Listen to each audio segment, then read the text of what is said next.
Hai, Assalamualaikum warahmatullahi wabarakatuh wa maghfiratu wa ridwanu. Saya Aizuddin, berasal daripada Melaka, berumur 25 tahun dan bekerja sebagai GrabFood rider. Kami penunggang motor, bukan penunggang agama. Jadi saya bekerja sebagai GrabFood ni adalah salah satu minat saya. Sebab antaranya bila saya minat ni sebab masa saya fleksibel. Sebab saya dah ada seorang anak, jadi saya nak luangkan masa lebih dengan anak dan isteri saya lah. Assalamualaikum. Saya Muhammad Aiman, adik kepada Muhammad Aizuddin, yang bekerja sebagai GrabFood rider. Saya Muhammad Aiman, berasal dari Melaka. Saya berumur 23 tahun. Saya buat ni kadang part time, kadang full time. Kadang sometime. Saya juga merupakan bakal imam awak semua. Banyak. Setiap masjid. Saya buat Grab ni sebenarnya kembali kepada tahun 2019. Masa tu saya masih di Mesir dan tiba-tiba ayah saya meninggal pula. Lepas tu Covid pula. Adik-beradik jauh. So kita kena balik ke Malaysia. Balik ke Malaysia, saya fikir benda apa yang mudah untuk saya Grab kerja. GrabFood lah, Grab. Betul? Betul? Pandai. Dia pandai. Saya dah lama dah nak daftar Grab ni, tapi sebabkan saya tak ada lesen, saya baru ada lesen. Saya apply, saya masuk Grab. Sebab apa? Tadi apa soalan? Sebab apa buat Grab? Sebab mudah lah. Mudah, dan saya punya passion saya sebenarnya saya suka mengembara keliling ke dunia. Tapi hobi lah, hobi kami. Tapi dalam masa yang sama saya fikir, saya cakap daripada saya mengembara duit asyik keluar, baik saya buat duit sambil saya mengembara. Tapi dalam negeri je. So saya buatlah GrabFood. So perjalanan ini terasa sungguh menyaksikan. Buat Grab saya suka. Hantar motor tak adalah suka berpanas, saya suka winter. Tapi sebabkan kena redap hujan panas, so saya suka. So saya buatlah Grab. Sepanjang pengalaman korang, apa yang korang rasa best lah dengan GrabFood ni? Pengalaman best yang saya bawa Grab ni, sebab saya suka ride motor pergi sana sini kan. Saya bukan jenis suka merempit, melepak, tapi saya suka bawa motor. Passion saya suka mengembara. Jadinya bila perkara yang best saya dapat, pertama sekali for sure lah sebab saya dapat bawa motor saya sendiri. Yang kedua, saya suka record saya punya daily life saya, sebab saya suka tunjuk dekat orang. Saya bukan jenis suka menunjuk, tapi saya suka tunjuk dekat orang.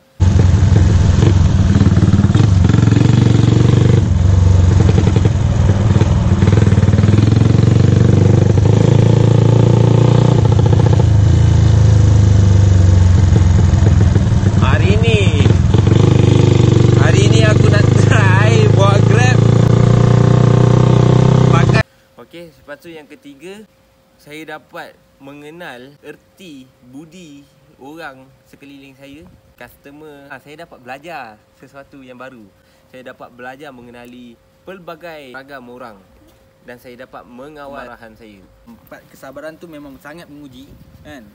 Macam kita GrabFood ni, benda yang pertama kita kena tunggu vendor lah, kedai makanan. Jadi bila kedai makan dah lambat, nak hantar ke customer dah lambat. Yang lambat bukan kita, kedai makan. Tapi bila sampai ke customer, kita yang kena marah kan. Jadi kat situ memang kena kenal erti kesabaran.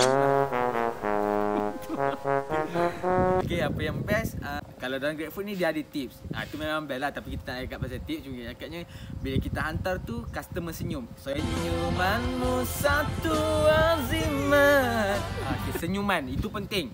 Itu memang saya nak tekankan untuk customer. Tak kira lah kita macam mana sekalipun, frontliner, sebab orang kata GrabFood ni adalah antara frontliner yang bantu kita. Yang kedua, kita hantar ke rumah-rumah besar kan. Jadi itu adalah satu terapi minda untuk kami nampak kami punya masa depan tu, apa yang kami perlu buat lagi. Apa yang kami perlu buat lagi untuk dapat rumah besar macam tu kan. Besar dengan kereta, ada tu Lamborghini, Ferrari, Skyline, BMW. Wow, tapi tak bagi. Betul. Kadang yang kaya ni yang kena call. yang biasa-biasa kita nampak ni, okey lah RM4 kan, RM4.5. Ya, itu dapat RM4. RM6. Diam ah. Bapak dia orang nak selingan dia orang kata aku ni. Maksudnya dalam apps tu boleh tekan bagi tips. Ya. Wah, aku tak tahu pun. After kita deliver tu, dia akan tengok okey, nak bagi tips tak biar rider tu gembira sikit apa. Dia bagi ada RM2, RM4, Oh, RM6. aku tak Bagi. tahu. Foodpanda pun ada ke? Pandai tak tahu. Ada? Ada juga sini. Aku ingatkan masuk kau tips tu memang bagi Ada duit juga, cash. ada juga yang bagi cash. Ada juga bagi cash. Okey, so soalan tips melalui apps tu macam mana? Tips melalui app tu, korang buka je Grab punya app dulu. Lepas tu korang order, lepas tu nanti lepas dah habis rider tu delivered makanan, korang akan tengok untuk submit dia punya reputation dia. Bagi 5 star atau berapa star. Bawah tu ada tip lah, ada RM2, RM4, RM6. Lepas tu korang boleh nak adjust berapa ringgit korang nak bagi. Tapi Pak tip ni apa yang saya nak cakap, bukan saya nak minta ke tak, bukan. Cumanya yang ada yang saya hantar ni rumah besar, ada Ferrari, ada Lamborghini. Dan lepas saya hantar, waktu hujan tau saya hantar. Jadi tak ada tip macam tak kisah pun kan. Cumanya nak cakap beza, lepas tu saya hantar rumah kampung, rumah biasa, kereta pun biasa, tapi tips RM6. Jadi bukan kami minta tips ke, tidak. Tak adalah, Tapi kita bila tak dapat, adalah nak tips sangat. Tapi bila korang bagi tu rasa macam, weh, korang appreciate aku. Berapa income maksimum pernah korang dapat? Paling malas tu paling sikit berapa korang dapat? Balik malas. Yakin nak tahu? RM4.5 apa? Tak tahu ada. Tu paling malas. Sebab Paling apa malas? malas? Sebabnya banyak lah sebab tertentu kan. Macam korang juga kadang naik, kadang turun, kadang penat, kadang malas, kadang rajin kan. So macam tu lah. Dia depend on kita punya rajin dengan tak rajin. So income rajin boleh cecah sampai RM4,000 sebulan RM2,000 lebih ke RM2,500. Tak Kau lah. Saya part time je, jadi tak banyak macam dia lah. 6-700. Malas nak buat Grab tak apa, tapi jangan malas solat. Biar solat full time, Grab food part time. Okay, dia punya apa, nak suruh gambarkan penat dia. Penat dia seolah-olah korang duduk dekat dalam kelas masa belajar dulu-dulu kan. Duduk sepanjang 10 jam. nak belajar ni dulu. 10 jam duduk dengar ceramah. Dia punya mengantuk tu lain macam mata dah steam, mata dah basah, dia akan menguap. Dia penat dia ada dua benda tau. Satu sebab Dia dia menguap. datang motor. Yang kedua, order tak masuk-masuk. Memang penat nak tunggu. Serius. Kita orang ni, cara kerja kita orang adalah duduk dekat dengan vendor, dekat dengan kedai makan. Spot dia adalah duduk tempat yang banyak kedai makan lah.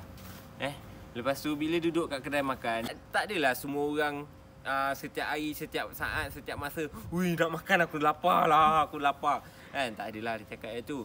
So, yang tukar rekod ni selalu ada tu. macam selalu je. So, bila satu hari tu, bukannya all the time kita orang dapat order. Kita orang nak kena tunggu juga 1 jam, kadang 2 jam, kadang ada brother tu pagi dapat 2 order kan, sampai pukul 6 petang tak ada dapat order. Kalau anda pergi ke Aeon, Sebab tu motor bukan ada 15 biji, order satu je. Siapa nak dapat? So, Berebut lah. Tak berebut, dia masuk mana yang beruntung. Siapa yang buat duha? Itulah Rezeki lah. rezeki. Apa yang penat ini bila duduk lama, memang penat. Sampai je tempat customer, saya tak duduk dah, saya berdiri je. Saya sakit belakang. Bila duduk atas motor belakang lama sangat. dah tua dah dia kan. Okey, pengalaman yang paling tak best. Kau pernah masuk? Ini paling tak best dengan dia, Aeon. Dia dah nak order, saya tak ada order. Memang tak best. Tu persaingan. Di antaranya satu persaingan lah. Persaingan kita orang. Persaingan kita orang, kalau kita tak ngam, even dah ngam sekali pun, ada kadang-kadang yang jenis sakit hati tau tengok. Sakit hati. Sebab kita sama-sama Tak best lah. patutnya. Maksudnya sakit hati tengok online dapat order lebih.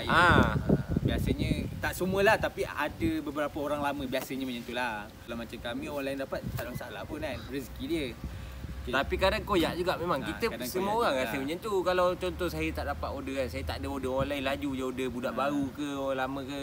Kebiasaannya jadi bila kita dah jadi lama, kita akan tengok pada orang baru. Wah, orang baru ni asyik laju je order dia, asyik dekat dia. So kita sakit hati. Tapi fikir-fikir balik kan, kalau kita mengemol dalam diri kita, dalam hati kita kan, cakap sendiri tak apa. Jangan menghasut orang lain sekali untuk menambah benci. Faham tak? Kita ni duduk kat sini, kalau kau tak yakin rezeki tu Tuhan yang bagi kan, kau tak payah buat apa-apa.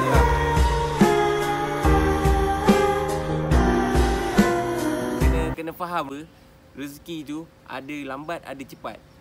Dekat situ nak uji kesabaran pula. Bila dah uji kesabaran, Kalau kau tak reti nak bersabar kan, buat apa kau buat Grab, pergi buat benda lain. Banyak lagi benda lain yang boleh dapat duit. Kan? Kerja office ke, tu menggambarkan diri kau sendiri. Dan kau tu sebenarnya macam mana? Kau ni sebenarnya ada hasad dengki. Kau ni sebenarnya pemalas kerja. Padahal yakin dengan rezeki. Kalau pernah dengar kan hadis Arba'in Nawawi kan, dia cakap apa? Hadis yang ke berapa Arba'in. Yelah, hadis yang ke berapa tak ingat lah. Saya tak hafal kan. Bila mana manusia diciptakan kan, seminggu kan, dah jadi janin tu, akan ditiupkan roh. Bila ditiupkan roh ke dalam janin tu kan, 4 benda dah tetap. Yang pertama, ajal maut kan. Lepas tu yang kedua, jodoh. Yang ketiga, baik buruk kita hidup sepanjang dekat muka bumi ni. Yang keempat, rezeki. So, nak cakapnya rezeki ni, jangan cakap kita tak ada rezeki. Rezeki tu lambat atau cepat, tu je. Ingat, ulat dalam batu boleh hidup. Sama saya, Datuk Nazrihan. Tak handsome tak apa, janji kaya. So, yang mana ada perasaan macam tu, sabar biar saya habiskan ulasan Apek Cina. Part hujan ni alhamdulillah memang order boleh katakan banyak masuk. Tapi satunya kalau saya sini sebab dia macam renyah sikit sebab basah apa semua kan. Jalan kabur, licin. Dia minat bila hujan lah sebab yalah order masuk kan. Sebab waktu tu order boleh dikatakan yalah hujan, jadi orang pun terhad nak keluar. Jadi order banyak, makin thinking, banyak. Thinking itu semua pemikiran. Pemikiran dia apa? Saya rasa macam hujan tu memang kenapa ada doa masa hujan? Kenapa ada disebutkan masa hujan ni doa boleh makbul kan? Boleh diangkat, diaminkan para malaikat. Sebab apa? Sebab tu saya fikir macam tu. Saya cakap kalau hujan, kalau saya buat, orang lain tak buat. Kebanyakan orang akan off dan saya boleh dapat order yang banyak. Di mana orang malas di situ, saya lah orang yang rajin tu. Buat apa? Hujan itu rahmat. So, rezeki dia bila mana Allah kata itu rahmat hujan tu. Bagus lah, bagus. Dan tak memudaratkan kita sampai kena petir jadi hitam kan. Tak apa. Kita reda je. Hitam sebab kena petir lah, baru 2 kali. Kau hajar abang aku ni. Kau pernah dapat tak dekat Sungai Putat tu? Pernah tempat gelap, tapi aku tak takut tempat gelap. Aku lagi takut ke hati gelap.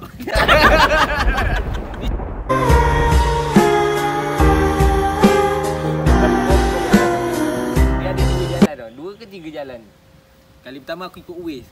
Jalan yang Jalan jiat Cina. Macam setan. Jalan jiat Cina kan. Okay. Sama Batu Benda mu kat Sungai Putat.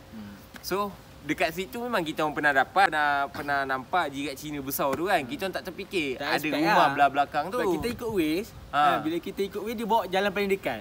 Jalan tempat anjing jalan, tempat khinzir jalan, babi jalan. Mana dia? Aku jalan juga itu. Takkan aku anjing. Map tu bawa aku. Aku tengok, otak dia tak ada jalan lain ni. Depan ada jalan. Aku jalan dari depan lagi.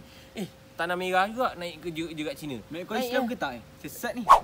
Pukul Malam? 11 last. 9.30, Aku punya 10, order 11 tu. malam? Aku punya order last pukul 11. So jalan tu gelap lah? Gelap. Gelap lah. Tak ada lampu. Memang tak ada lampu. Lampu motor saja? Ya. Tapi alhamdulillah sebab adik saya hafiz Quran, muka bercahaya. Ada tu. Lihat sikit. Lepas tu naik atas sepanjang tu kau fikir apa? Aku tak fikir apa. Aku fikir ikan kalau ada yang terbang apa kain ni. fikir Sebab bag Grab ada, dia tak boleh tumpang. Kiri kanannya dia ikut. Memang kalau dia, fikir tu, dia buka beg kau, dia masuk dalam. Tak, masalahnya satu benda yang aku terfikir. Aku fikir takut amang-amang, tapi aku fikir satu. Macam mana rupa hantu Cina yang kelakar-kelakar kat TV tu. Yang bocor-bocor. Lepas tu bawa sekali benda yang meranjatkan, tiba kena sergah. Wong. Teram. Aku ada lebih 10 ekor. Nampak mata je. Kita benda gelap, dia nampak mata. So, sampai tu, seram. So tip dia kan, tip untuk mengelakkan daripada kita kena serang anjing, jangan lalu tempat anjing. Tu tentu lah. So yang kedua, bila jumpa anjing, jangan takut, jangan lari. Even dia banyak mana berapa ekor, jangan lari. Berhentikan motor, sergah dia dulu. Dah sergah dia dulu, biar sampai kena gigit. tak, bukan. Jadi be brave lah, be brave. Be brave sebab anjing ni sifat dia satu. Dia tengok kita, dia bukan berani pun dia nak gigit, tapi dia try kita. Tapi once kita dah lari dia kejar, tak boleh, itu bahaya, dia boleh gigit. Memang lah, tapi cuma kalau dia bawa nak kejar tapi tu, motor kan laju, boleh ke dia kejar? boleh, dia Boleh. lagi laju pada kuda. dia tak dapat lah, tapi dia boleh kejar. Kita kelang kabut lah kita bawa nanti. Kalau Islamik untuk kita rider-rider Islam, yakin dengan perlindungan Tuhan kita, Allah. Benda yang sangat menyeramkan. Selain daripada anjing, tempat gelap tu normal lah tu kan, normal lah, takut tempat gelap, anjing apa semua kan. Tapi yang paling menakutkan adalah bawa air panas. Air panas ni bukan kaleng-kaleng. Apa kedai contoh macam Coffee Bean dia bagi kita slot untuk air. Macam Starbucks bagi slot untuk air. Tapi berapa banyak yang dia boleh bagi dan kita boleh letak kat dalam beg kita. So ada yang kau pernah kena tak? Pernah. Dia pernah cerita kan, untuk vendor-vendor ni kalau air, kalau boleh jangan bagi yang penutup tu tau. Buat macam tilai. Seal. Mana safety untuk kami. Kalau dia jadi tutup yang tu, bila jatuh tombang, tumpah air. Pernah sekali tu sampai separuh air tinggal kat customer. Kita minta maaf tapi memang kata tak apa, tapi dia rating kita rendah. Jadi masalah untuk kami lah kan. Vendor tak ada masalah, dia dapat duit. Dia seuzon. Sangka buruk ke customer, tak baik tau. Habis siapa yang rating rendah lagi? Betul panas kan.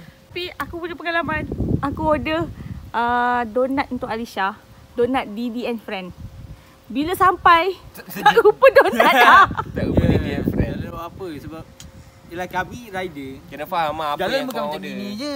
Jalan macam gini. Kadang macam gini. Kadang jadi macam benda gini. tu Kena faham je lah. Kena faham apa yang kau order. Setakat ni untuk marah-marah ni tak ada. Alhamdulillah Allah kurniakan kami jodoh pula, maaf. Allah kurniakan kami customer-customer yang baik. Senyum, terima kasih, bagi tips cash. Untuk kedai makan apa semua vendor-vendor dekat luar sana, saya harap korang letak satu priority prioritaskan untuk rider-rider ni dapat makanan siap. Dia orang customer ni order dekat instant app ni sebabnya dia orang nak cepat. Dia nak mudahkan kerja. Satu lagi untuk dia sebab dia orang ada hal dan tak dapat keluar dan malas sebab dia jimat masa. Jadi kalau vendor siapkan makanan lambat, jadi tak capai lah turn tu, tujuan tu kan, tak capai. Rider dalam masa 1 jam, orang lain boleh dapat 2-3 order, kita boleh dapat 1 order. Sebabkan satu vendor yang lambat, kita faham. Satu vendor tu contoh memang makanan tu grill kan, Pizza Hut apa semua tu memang terpaksa tunggu lama. Nak buat macam mana kan? Tapi yang aku anginnya orang lain dia walk in, yang dine in kan, makan dekat kedai korang kan. Korang boleh utamakan sampai orang tu boleh habis makan, aku punya order tak siap lagi. Benda-benda macam tu memang menyakitkan hati. Korang memang minta kena maki. Tu sorry to say. Sebab memang korang kena common sense lah. Kita sampai sama dengan customer yang dine in kan. So customer yang selepas kita orang tu, korang kena stopkan dulu lah. Buat untuk kita orang juga lah. Bukannya korang utamakan dah habis customer macam tu baik sampai pukul 10 malam baru kita orang pergi hantar kat rumah customer. Customer pun datang sini kedai makan, lepas tu tunggu Grab pula. So vendor-vendor dekat luar sana tolong letak keutamaan dekat rider-rider. Okay, so untuk customer pula, kami harap saya tak pernah dapat lagi, alhamdulillah semua senyum, semua baik. Cuma ada segelintir yang pernah dapat. So untuk customer harap boleh faham, sabar, dan yang paling penting sekali kalau boleh just ucap terima kasih dan senyum. Itu saja. Kan? Jadi hilang penat kami tu. Kawan-kawan yang dekat luar sana duk pergi tua-tua pun bodoh. So yang dekat luar-luar sana yang bawa motor tak tentu hala tu kan, baik korang daftar je Grab kan. Peng sana, baru kepeng sana, betul kepeng sana pula. Bingit telinga. Baik kau buat Grab food. Daftar Grab kan. Lepas tu korang buat Grab. Duduk ramai jangan. Tak payahlah. Korang order je lah, biar kami yang bawa. Daripada korang pakai motor curi kan, kau pergi pakai motor lagi kedai apa semua kan. Baik kau pergi buat installment buat Grab lah. Serius. Betul. Takkan kau nak bayar sampai bulan-bulan boleh. Takkan kau nak sampai mati kau nak main duit, menghabiskan duit kan. Tak ada inisiatif untuk Betul. Improve your lifestyle, improve your financial kan. Macam kita orang ni bukan kita orang ni nak buat selamanya Grab. Tapi dalam masa kita nak sambung belajar balik, dalam masa kita nak dapat kerja yang lain semasa tempoh pandemik yang orang ada yang kena buang kerja. So daripada korang buang masa, korang malas nak buat apa-apa, korang ride je motor, korang pergi ambil pick up order, pergi hantar order, tu je. Buang apa tu? Adios, gracias. Man, buang apa tu?